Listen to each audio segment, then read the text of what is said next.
latest news from Paris is that one person is dead, a woman who was using an AK-47 to shoot at police and blew herself up using a suicide belt. There's been 5 arrests in this operation in follow-up to last Friday's attacks, which killed 129 people and has left Europe and indeed the world at a loss in terms of understanding the mentality of the people behind the attacks. Shaykh Umar Al-Qadri is the Imam of Al-Mustafa Islamic Centre of Ireland in Blanchardstown and also the chair of the Irish Muslim Peace and Integration Council, and joins me on the line. A very good morning to you, Dr. Al-Qadri, and thank you for your time on the programme here this morning.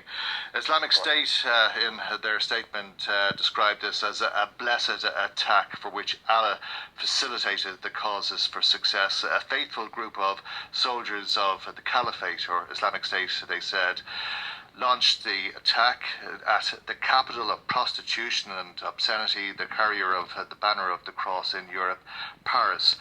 They're obviously linking this to religion, which I think is something that you and all Muslim people in this country at least would reject, given the fact that Islamic State has predominantly killed Muslims in its attacks.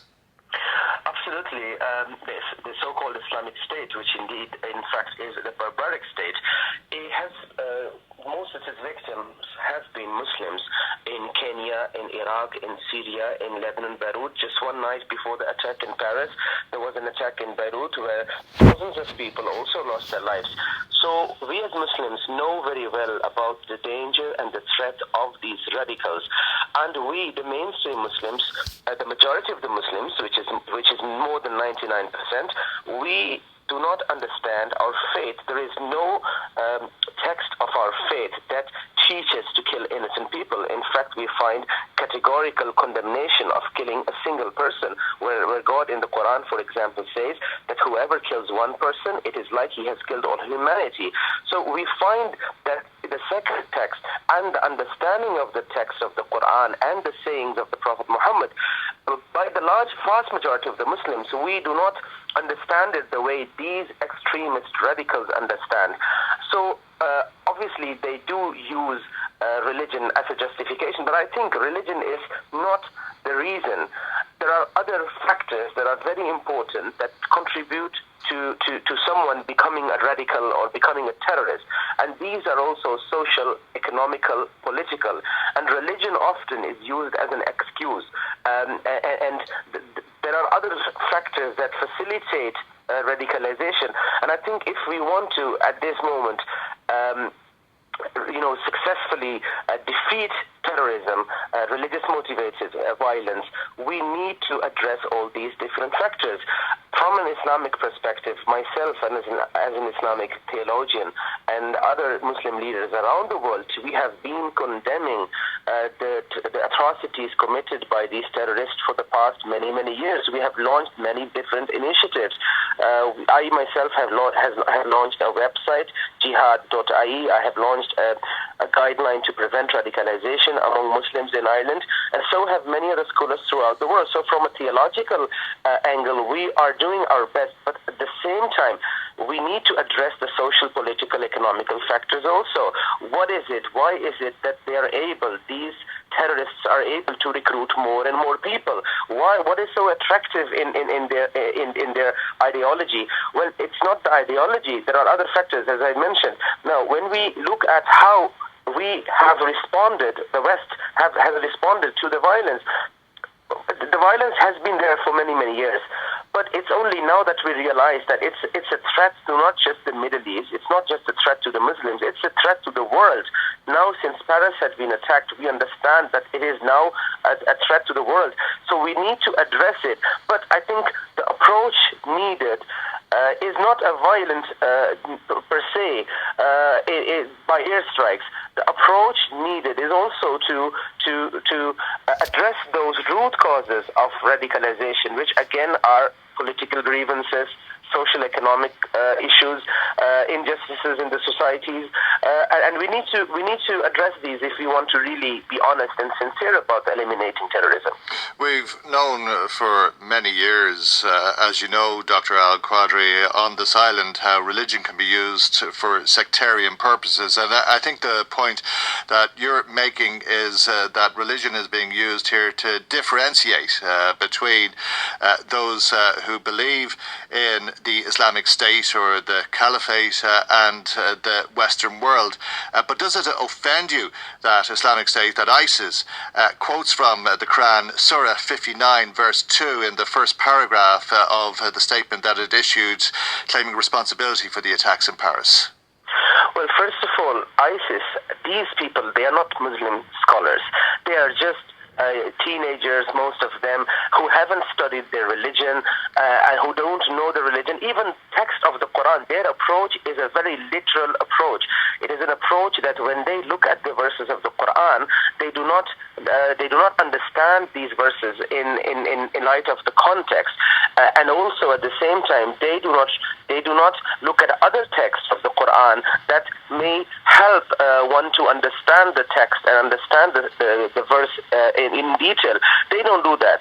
So this is why they just pick and choose and then take things out of context and just mention these verses, while these verses do not actually mean what they are trying to say. And of course, this absolutely angers us, because the majority of the Muslims and even the Muslim scholarship for the past 1400 years have never promoted or understood these verses like that.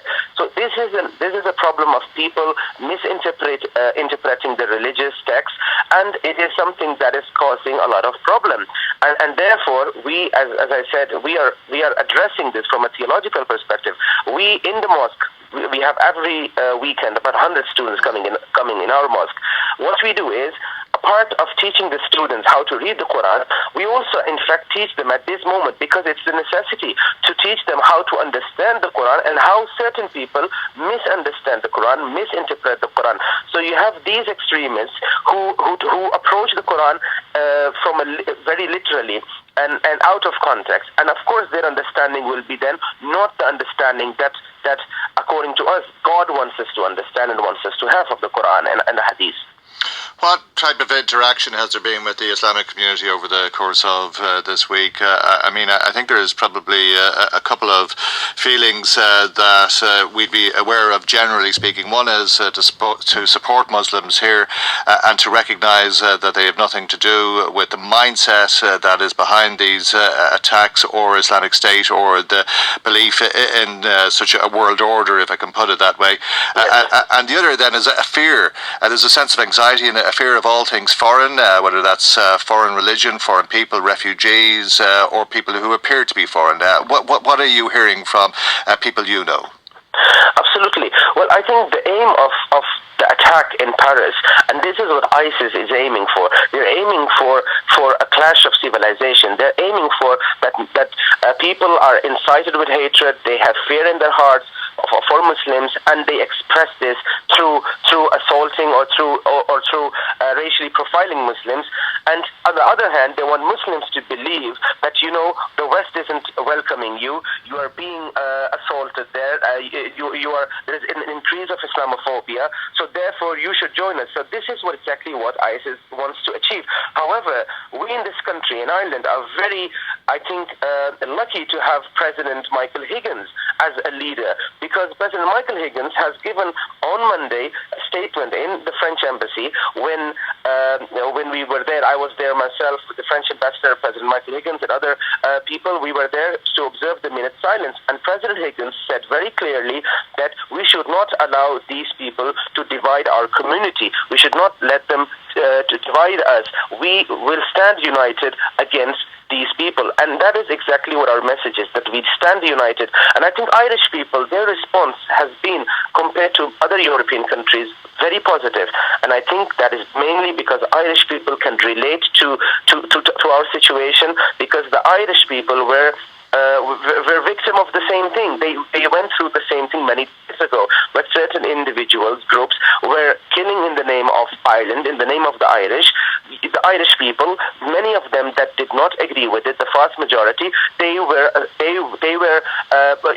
painted with the same brush in England, for example. So you've got this. But we in the Islamic Center, myself, I have received many emails, I've received many phone calls, support from many people saying that, we understand it's a very difficult time for you, but at the same time, there are also isolated incidents, which in Ireland are very few, thank God, where you have people assaulting but in Paris, in Canada, there are 2-3 mosques already that have been burnt I believe in other countries, but France particularly, we see that Muslims are being assaulted. In the United Kingdom, in Scotland itself, a mosque was being put in fire, and also women have been with hijab assaulted. So you've got these incidents, but we are very lucky to be in Ireland, where the people are very wise and their approach, and because I think again they understand the context, they know how it is to be painted with the same brush. They know that once they did not agree with the terrorist bombings of the IRA, but yet they were accused of being terrorists.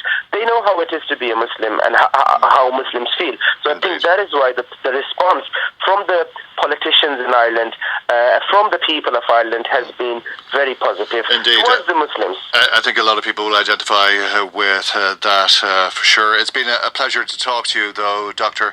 Al-Qadri, and thank you for taking the time to be with us here on the program. Very welcome. Thank you very much. Shaykh Umar, Dr. Al-Qadri is the Imam of the Al-Mustafa Islamic Centre of Ireland in Blanchardstown and chair of the Irish Muslim Peace and Integration Council. LMFM. The political agreement in Northern Ireland